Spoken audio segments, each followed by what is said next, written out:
Hey, this is Susan Blanton with the Create Happy Now podcast, and I have on my show today Dr. David Shirazi. He is the founder of the Bite, Breathe, and Balance podcast and is dedicated to the multidisciplinary approach to treating craniofacial pain and sleep disorders. He is the director of the TMJ and Sleep Therapy Center, which is part of the international family of over 60 centers throughout the world, and his practice locations are in the beautiful hills of Thousand Oaks and Brentwood, California. Dr. Shirazi has a master's in Oriental Medicine from Samuel University. He is a board-licensed acupuncturist through a residency in China at the Beijing International Acupuncture Training Center, as well as studies at the Kyung-hee University and Medical Center, which is the top medical hospital and medical research school in Korea. In addition, he has over 2,000 hours of continuing education in TMD and facial pain, craniomandibular orthopedics, and sleep-disordered breathing. Welcome to the Create Happy Now podcast, dedicated to helping you start your journey to discover true happiness. Join me, your host, Susan Blanton, weekly as we explore the transformation stories and words of wisdom from our Masters of Happiness with tips you can start applying today to create happy now.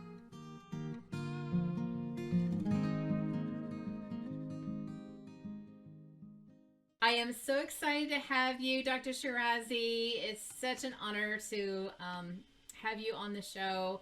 And I would love for the listeners to hear more about you and what you offer them.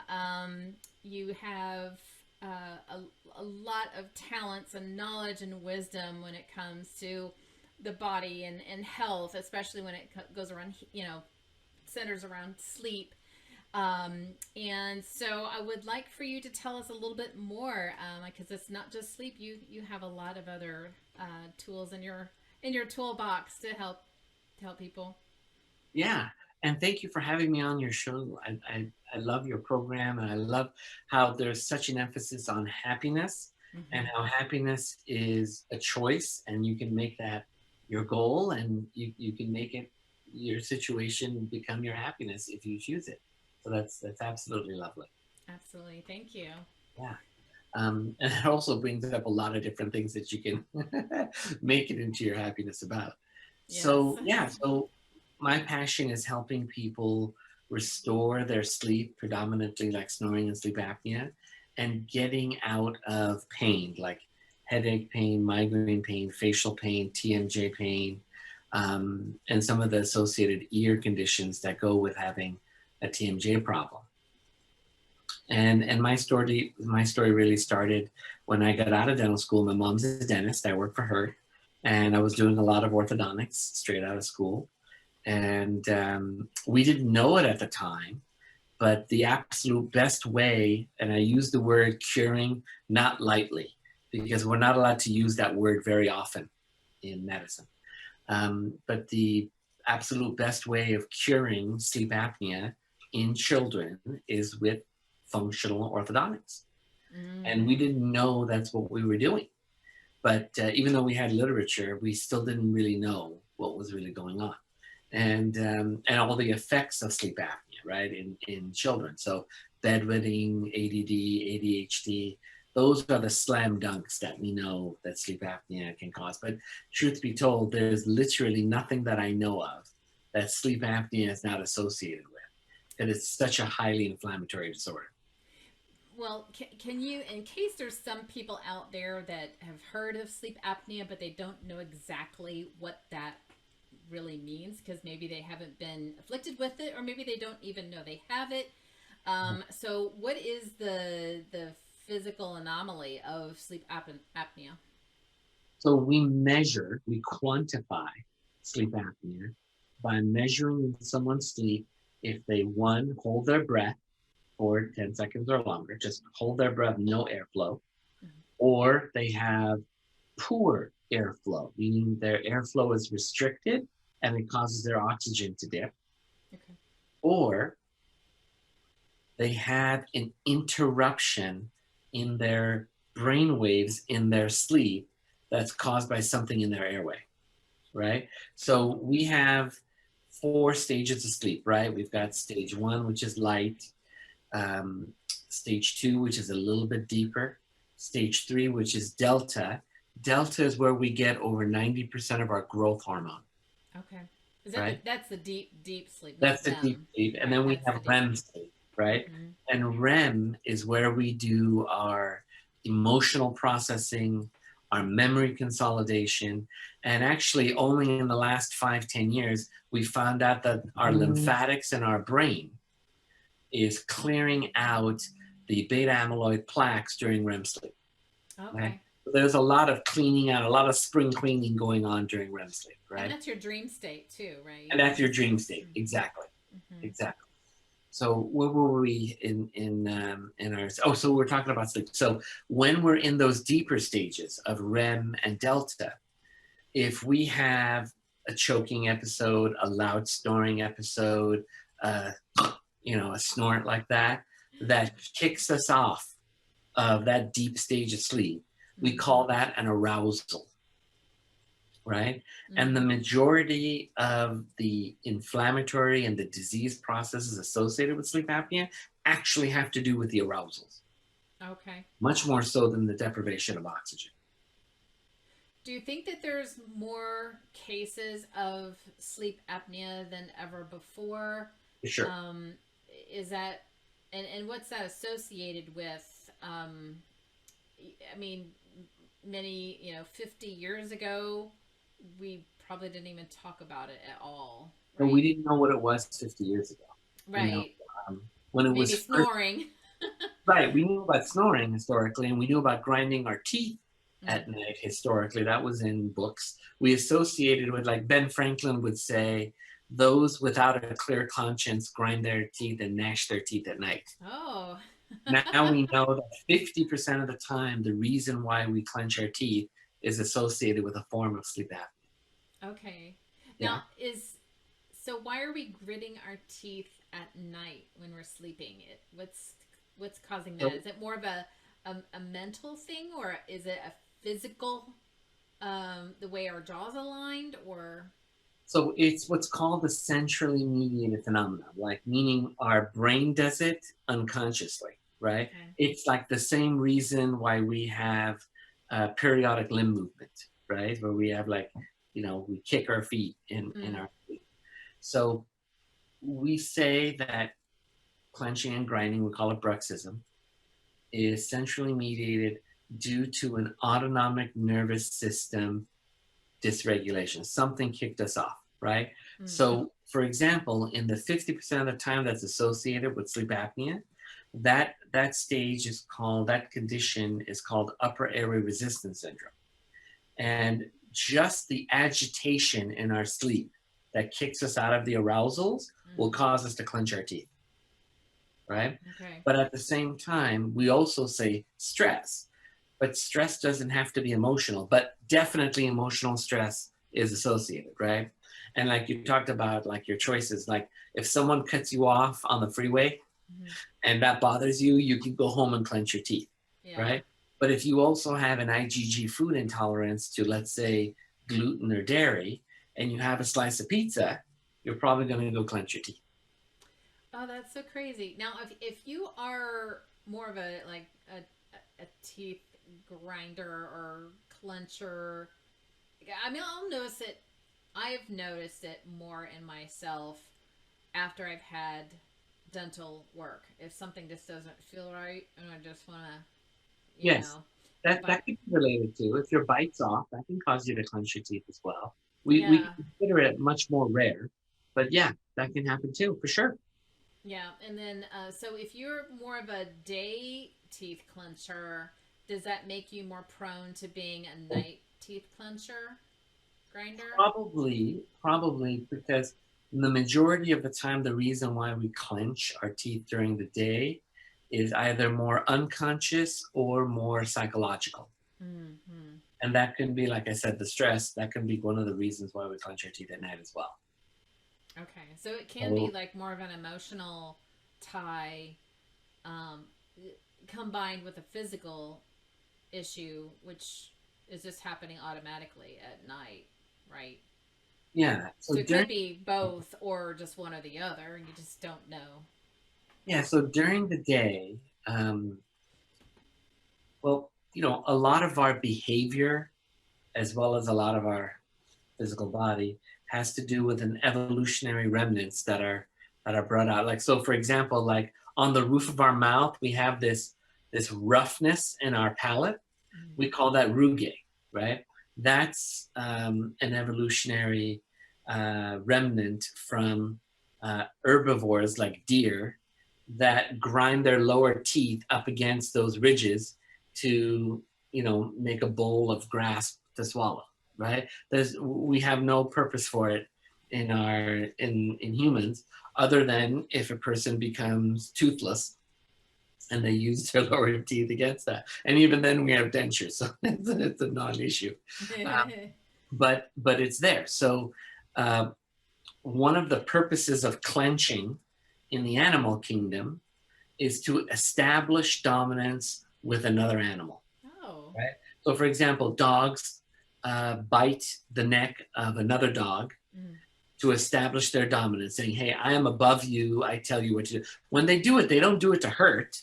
They do it to establish their dominance, right? Show their Control. power. Yeah. Yeah, the pack leader. So when I find, I've asked my patients this because you never know, and I'll say like, I want you to become aware of when you clench your teeth during the day, and when you do, I want you to catch yourself. Were you trying to control a person, a situation, or yourself? Right? So far, I've had about 90% of them come back to me and say, yeah, I was actually the majority of them, they're trying to control their spouse, their husband, right? Some of them are kind of control a coworker, like someone that works under them. And others are just trying to stop their own habits, right? So, Mm-hmm. so I've definitely seen that during the day, right? But if someone is clenching all day long, right, that's usually related to more psychological issues that are more deep that need a referral. And some people, you can actually see them grinding their teeth. I mean, Oh yeah, there's times where I've seen just men more so than women, probably well, because they're just more have a cut more cut face than our women padded face. But just you just see them. It's almost like you see them thinking, because they're like it's like either they're clenching their teeth because they're thinking they're just or they're trying not to say something that they really want to say. They're biting their tongue, so to speak, but I, they're just clenching their teeth. Yeah. I couldn't agree with you more. What's that? I said I couldn't agree with you more. Yes. so, so what are some of the things that you can help? I mean, I've heard like the apparatus where you put the oxygen on the nose and sleep with that. So Um, it's not oxygen. Most of the time, we don't add oxygen to CPAP. We do if someone's got COPD or some other mm-hmm. medical condition, pulmonary condition, we'll add oxygen. But the vast majority of the time, the CPAP machine is just using ambient air, pressurizing it, Pressurizing it. keep the Okay. airway open. So it's basically the same context as blowing up a balloon. You Mm-hmm. blow air into the collapsed balloon to open it up. You're Mm-hmm. blowing air into the throat and the tongue to keep the air from collapsing, right? The person is still breathing. And when they're breathing, when they're exhaling, they're still fighting against the machine, right? But Okay. it's not meant to, for the most part, it's not meant to take away breathing. Okay. Okay. Yeah. So, what do you specifically help your patients to help improve their sleep Yeah. apnea? So the CPAP works. It has an extremely high success rate in terms of actually resolving obstructive sleep apnea. Will that Um, cure it and they can wean themselves off?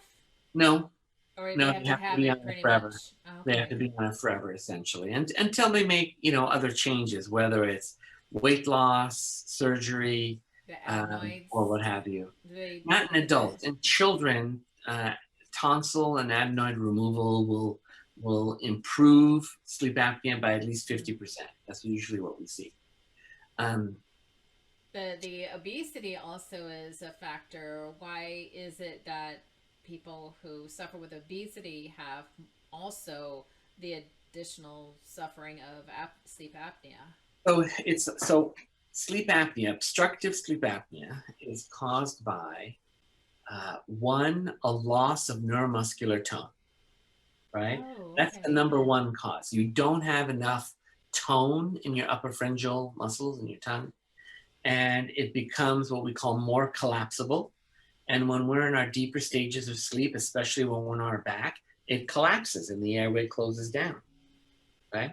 Okay. And that's why we postulate that the 50% of the time that we clench because of sleep apnea, we're clenching to put the tone back in the tongue and tone back in the upper pharyngeal airway. Okay. Yeah. You can have obstructions, like you mentioned, tonsil and adenoid. That's usually more problematic in children. In adults, if you have an obstruction in the nose that switches you to mouth time breathing, that in combination of a loss of neuromuscular tone will really cause the sleep apnea to get bad, right? Okay. Now, obesity in and of itself, I mean, if obesity was purely the cause of sleep apnea, when we would do sleep studies on obese patients, all of them would have sleep apnea, and they don't. They don't. Okay. What we find is people that have sleep apnea and then they become obese, their sleep apnea becomes much worse. Okay. Mm-hmm. And patients that are obese and they have very mild sleep apnea and a bit of snoring, just losing weight is all they need to resolve it. I've noticed that. I mean, there's times where at my heaviest, I was noticing I was starting to snore. I'm like, I don't snore. um, and then when I lost the weight, then it went away and I was actually sleeping better. So it does make a huge Yeah, difference. losing Amazing. weight and losing edema, just the swelling of tissue with fluid Mm, in our upper pharyngeal and tongue space, will improve sleep apnea, no doubt. excellent.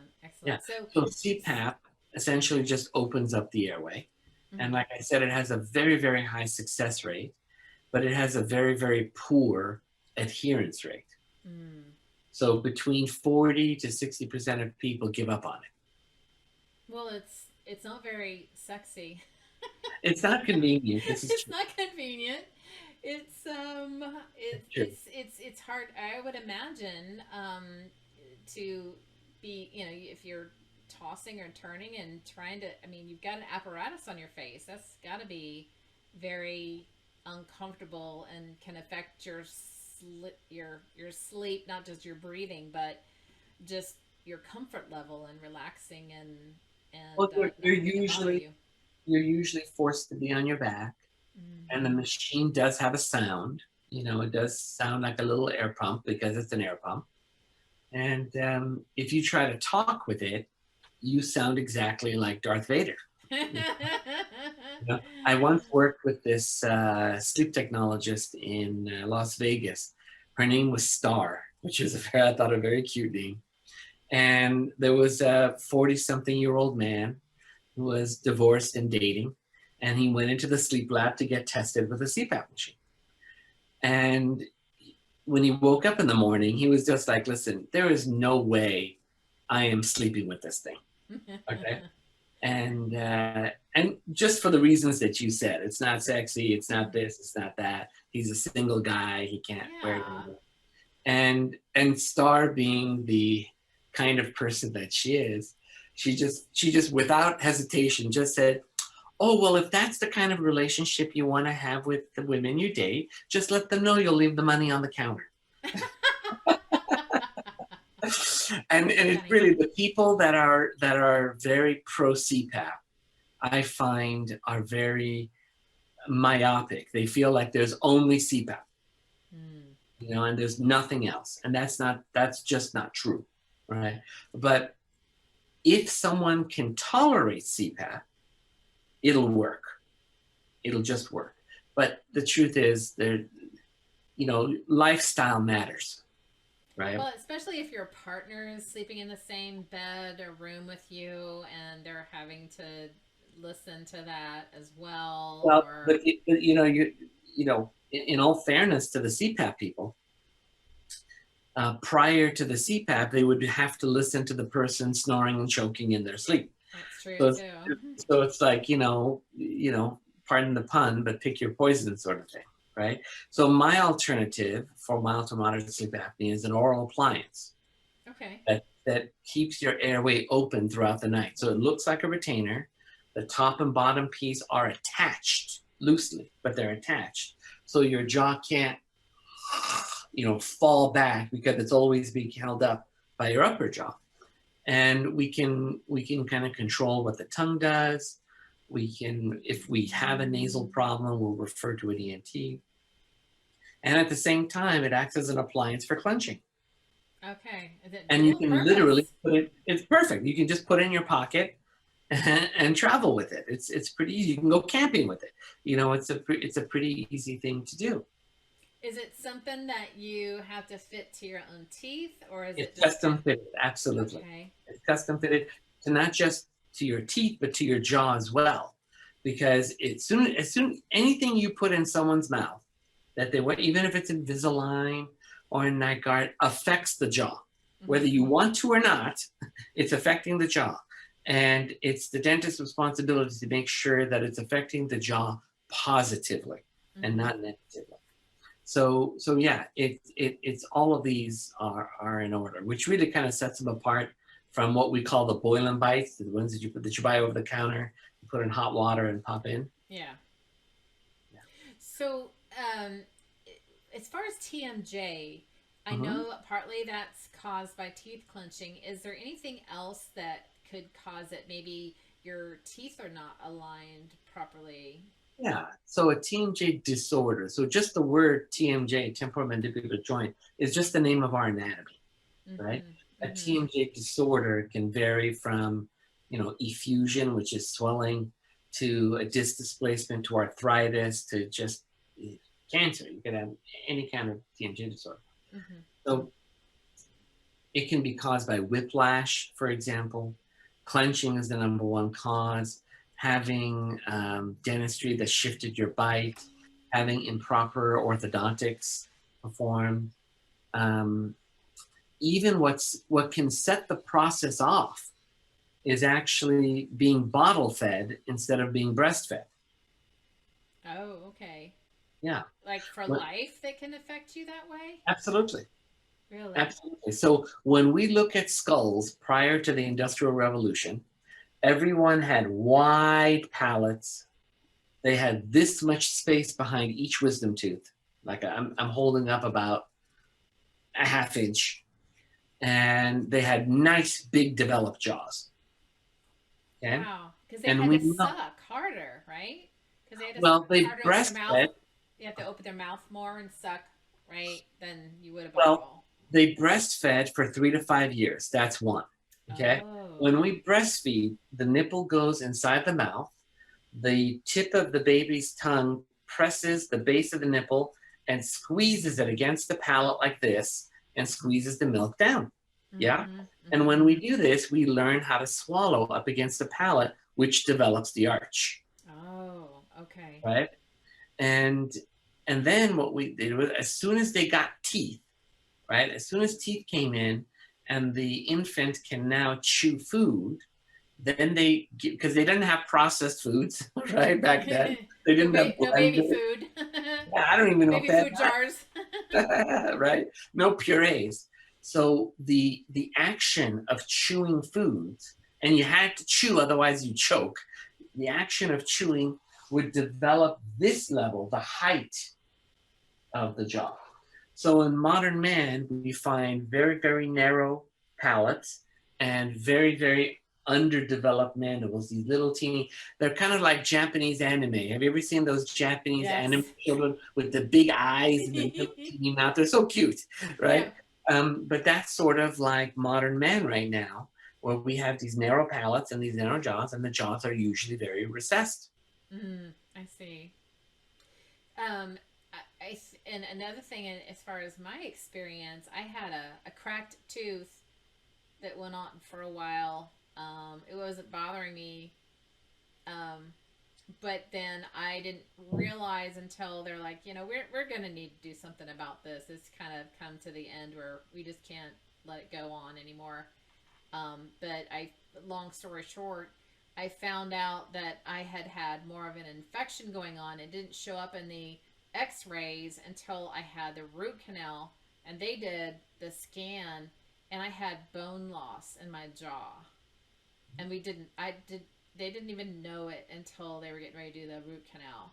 Mm-hmm. And I mean, I was having a lot of pain in my right side of my face, and I'm not sure if that also caused the tinnitus too, which I'm suffering with currently right now, the last 4 months. Um, and so I'm guessing too that, if you have an infection and you're messing with it, or you get a new crown and you're just, gnawing on it, that can also cause issues, or you might have like an inflammation in your jaw because of an underlying tooth infection that you're not aware of. You just think, well, my jaw hurts. Yeah. And I'm very sorry to hear that you're like suffering with that. But yes, one of the problems with having a cracked tooth, especially when it's the very last tooth, it's the very last tooth that holds your jaw position, right? So when you use the very back one, your jaw comes back ever so farther back, and it just kind of goes back into the socket, which we don't want, right? I think And we mine was actually like number 32. It was one of 32 would be your wisdom tooth. the first. Was it your I don't wisdom? have my wisdom teeth. So it'd be 31 then. It's not the last one. It's like the first molar after my Oh, okay. So then incisors. 30. So then 30. Oh, Okay. 30 maybe. Okay. Yeah, yeah. And we actually have a ligament called the discomallear ligament, which connects the TMJ to the malleus of the ear. And when the joint moves around, usually forward, and pulls on that ligament, we can get tinnitus. Okay. So, is there a cure? Uh, I've been able to help. I'm An very glad. apparatus or something that can put it back I to would place? have to evaluate you. I'm sure you said you're in like the North Atlanta area. I'm Mm-hmm. sure I could find someone for you. That would be Dr. amazing. Patel is who I know that's out there, who's very good.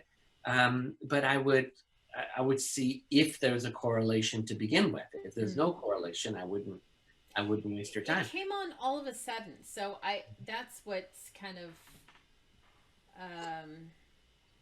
it came on with some other things that were going on with me. And well, of course, I was having the tooth issue that I didn't realize until I kind of put all the pieces together later.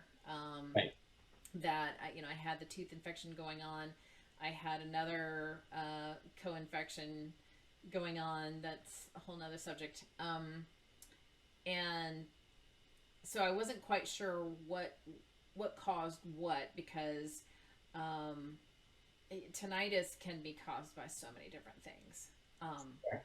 So I didn't even know where to go, and I was like, do I go to ENT? Because I just don't know if they're really gonna be serious. Well, it's not a bad idea. So most ENTs, not all, but most ENTs do know that a TMJ disorder can cause tinnitus. Mm-hmm. But more than that, they already know what's in their wheelhouse that can cause tinnitus. Mm-hmm. So they can do what's called an audiology test and let you know if you have an issue with your ear. So if they find something, they'll tell you, oh yeah, this is an organic problem with your ear, with the crystals and the whatever. Or they'll say, you know what? I don't think you have a problem with your ear. This might be caused by your TMJ, right? So I do actually encourage you to go see an ENT if you're concerned about it, and have them rule out any problem. I've also heard that sometimes tinnitus can not have anything to do with your ear, that it's just you translating the noise inside your brain. It's not your ear. It's just Well, because they've had people who were deaf that had tinnitus. very interesting. Well, I've definitely seen neurofeedback Mm, studies in the treatment of tinnitus that were extremely positive. mm, For people that didn't have a TMJ problem that was causing it, they would go and get neurofeedback, and it was really helpful. It really has very, I think, in the resolution rate was in the 70s. It was really pretty high, like 70+% improvement in their tinnitus. do I think people describe it in different ways. It can be like a ringing or a buzzing or a humming or a white noise kind of Whooshing, thing. white noise. Whoosh. My daughter had a whooshing, which was, I mean that like I mentioned before we got started. Um, just with her neck being adjusted, it was gone. But she was like listening to her heartbeat in her ear. Mhm. But mine is this constant, and Does it ever get does it ever get quieter or louder, or it is it gets quieter when I am listening to other things. It is okay? deafening when there's no noise. Okay. Like I just would rather listen to something at night because it Mhm. gives me relief to listen to something, because when there's nothing to listen to, it just seems deafening. It's just really overwhelming. It's Yeah. it's it's weird. Um, So, in my experience, if someone has had tinnitus that never changes ever, except for when it's quieter or louder outside, like mm, ambient noise, most of the time it hasn't been related to a TMJ disorder, mm, right? The kind that's always kind of changing, like sometimes it gets louder, sometimes it changes pitch, and etc. Oftentimes that's associated with the TMJ disorder. But what's very interesting with you is the sudden onset, right? yes. And your dental history. So Mm-hmm. that would make me be suspicious that it might be related to a TMJ disorder. So again, I mean, I just roll it out and then go absolutely. Go from see there. an ENT. Let them see if they find something organically wrong with the ear or not. Mm-hmm. Usually, ENTs have an audiologist in house. They can do the testing, and if it's related, they'll tell you that day. You don't have to wait for ages to come. There's also an MRI. One of the possible causes of tinnitus can be what's called an acoustic neuroma, and which is sort of just like a bump of tissue over your cranial nerve, and an MRI will point that out straight away. Right, Oh, very very okay. straightforward. Yeah. But again, just start with seeing your ENT and having an audiologist rule it out. Now, you had mentioned, kind of going back to the sleep apnea, that when you were, because you're a dentist, that when you first started out, the orthodontics, you were noticing that was improving the sleep apnea. Was it their mechanisms that they had to wear that helped that, or just the realigning of their teeth, or both? So the functional orthodontics that I would do that involve palatal expansion in these kids. So the roof of the mouth is the floor of the nose. So when you expand the palate, you're increasing their nasal breathing, and you're helping them close their lips and breathe through their nose, which is functional breathing. Mm-hmm. That is incredibly important because one, that alters your oxygen and end-tidal CO2 in your body, and having overtly low end-tidal CO2 will cause you to have central sleep apnea. Mm-hmm. And the other is when we expand the palate, we don't expand just that way. We expand all the way around. Okay. Mm. And when we do that, remember the upper teeth kind of trap the lower teeth, right? And if we're expanding it all the way around, Well, the mandible is going to come with it because the teeth are glued together. Mm-hmm. It brings the mandible downward and forward as well. Oh, That makes okay. sense? So then, once they're all aligned, then it should be permanently fixed, unless other things that go on with their Yes. health that might bring it Uh, back, right? But as far as the teeth alignment, at least that's ruled out once that's. well, pediatric sleep apnea is cured with functional orthodontics better than literally anything else, Mm. right? Better than tonsil adenoid removal, better than CPAP, better than surgery, and it even works in obese kids. Oh, really? Wow. Yeah, Nice. yeah. If it's Now, done properly, yeah. um, some people may have one of the, Fitbit or uh, Apple Health or whatever that they can wear at night and see their sleep patterns. Mhm. So can you look at that and go, gosh, I'm not getting enough REM, or I'm not getting enough deep, or um, something's amiss with the the pattern that you should have that's normal. Can you look at that and go, something's going on? Maybe I do have sleep apnea, because you can't hear yourself snore at night. Maybe you don't know, your partner's not telling you, or you're single and you don't know. Um, is that a way that you can look and see any telltale signs that maybe uh, something's going on? So the answer is it depends, right? So for sure, there's no substitute yet for a sleep study, whether it's an in-lab study or an in-home sleep study.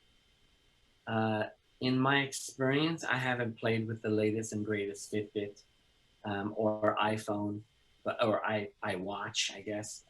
The previous iWatches and Fitbits were pretty useless in determining if you have arousals in your sleep and if you have apnea. The Aura ring, OURA ring, Mm-hmm. that one is a little bit more accurate to determine if you have disturbances in your sleep and if you're getting the better stages of sleep.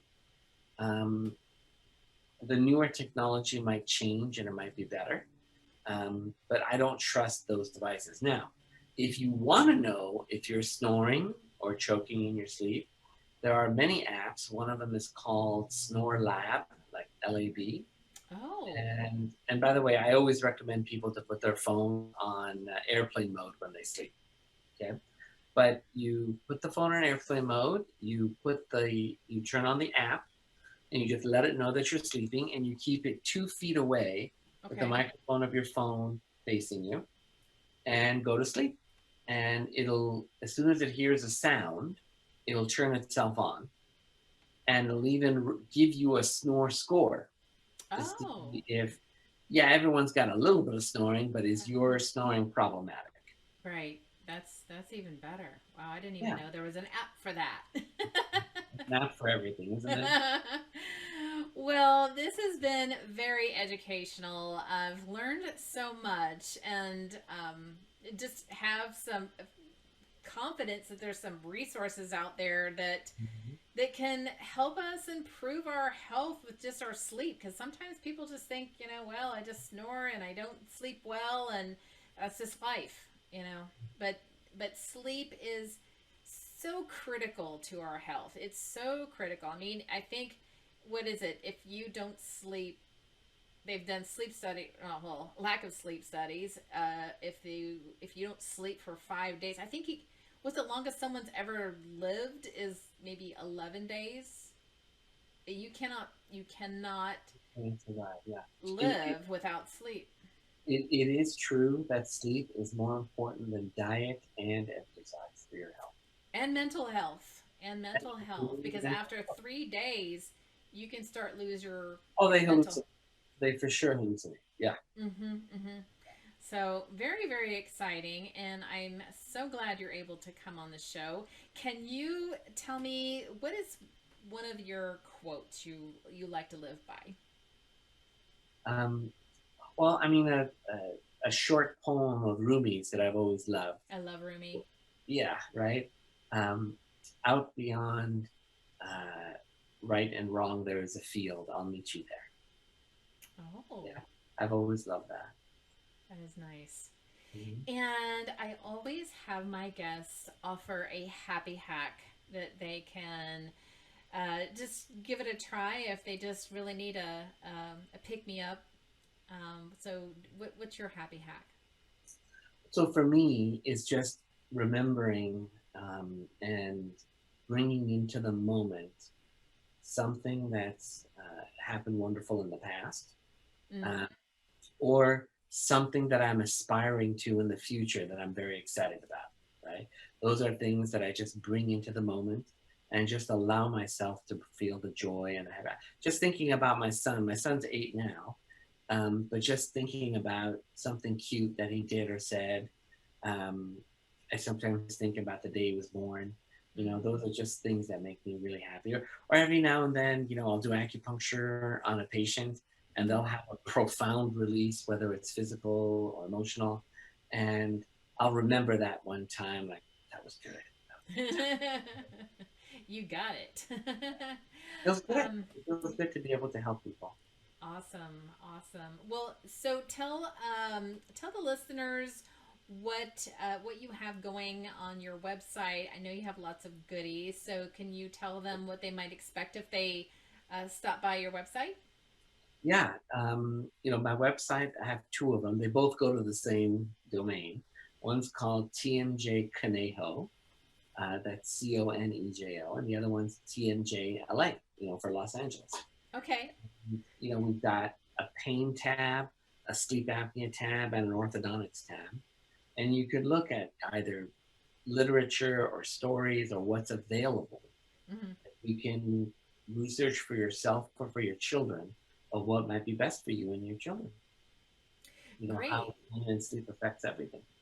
Now, if they see something on your website and they're really excited, but they don't live near you, like you had mentioned to me, you might know somebody in my area that you can refer me to. Is that something that you might be able to help people with, or Yeah, there um, is a website called TMJ Therapy Center, and center is spelled CENTRE. mm-hmm. Okay. That's my mentor's website. And we have a list of something like 65 centers like mine that are very like minded, Oh, that are that's more nice. functional based. Rather than drugs and surgery based, they're much more functional based. And you just kind of click, there's like a practitioner tab or a patient tab. You just Mm-hmm. click on the patient tab and you look up find a doctor, Mm-hmm. and they'll hopefully find one next year. 65 is a lot. We have it all over the US and Canada, all over Australia, New Zealand, England, and Bahrain. Mm-hmm. And you usually most people will be within driving distance of one. That's fantastic because I know that, just in my experiences with different forums on different things, and they some people feel just that they run out of resources. They may not have a natural path or someone that can do the acupuncture or um, it's just something's not close by or they're not aware of how to find something or they just feel lost because sometimes Western medicine just doesn't actually get what you need. um, I'm not gonna discount it entirely or anything, but there are some cases where it's just Yeah. you've got to go to just think outside the box and go to a naturopath or more oriental medicine or acupuncture. There's so many other things that I've experienced that have really have changed my life. Mhm. That I was kind of disappointed when I went to my, the regular doctors and didn't get any answers. So having a network is definitely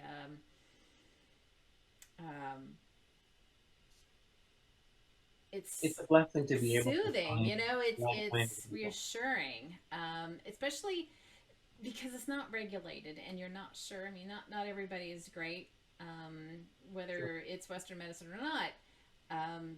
You really have to do your due diligence and know that this is a reputable practitioner. That's right.